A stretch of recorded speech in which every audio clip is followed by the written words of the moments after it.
Welcome to our channel. Today we how to activate Redshift with AI insights using SageMaker, detailed guide step by step clearly.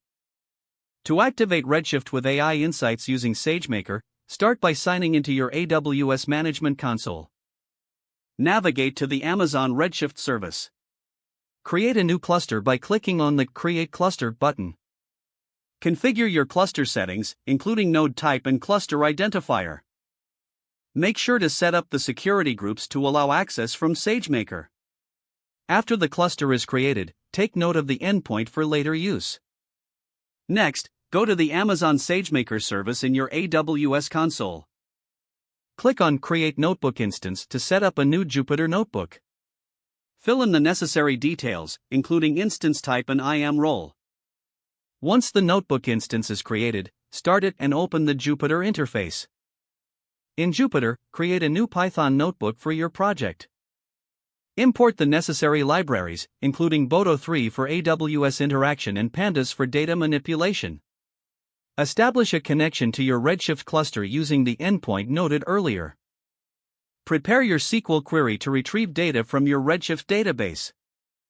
Use the connection to execute your SQL query and fetch the results into a Pandas data frame. Explore and pre-process the data as needed for your AI model.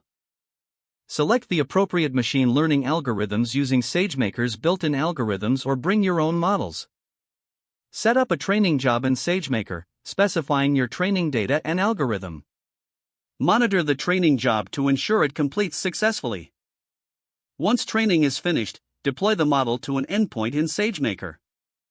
Use the deployed model to generate AI insights based on new data inputs. Finally, visualize the results to interpret the AI insights effectively. This process will enable you to leverage Amazon Redshift and SageMaker for enhanced data analysis and decision-making. If the page does not load, refresh the browser or try again in a private or incognito window.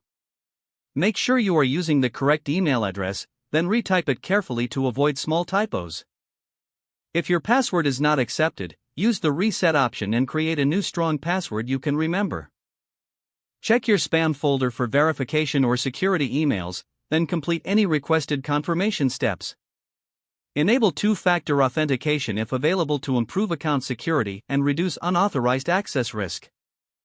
Don't forget to like this video and subscribe to our channel for more step-by-step tech guides.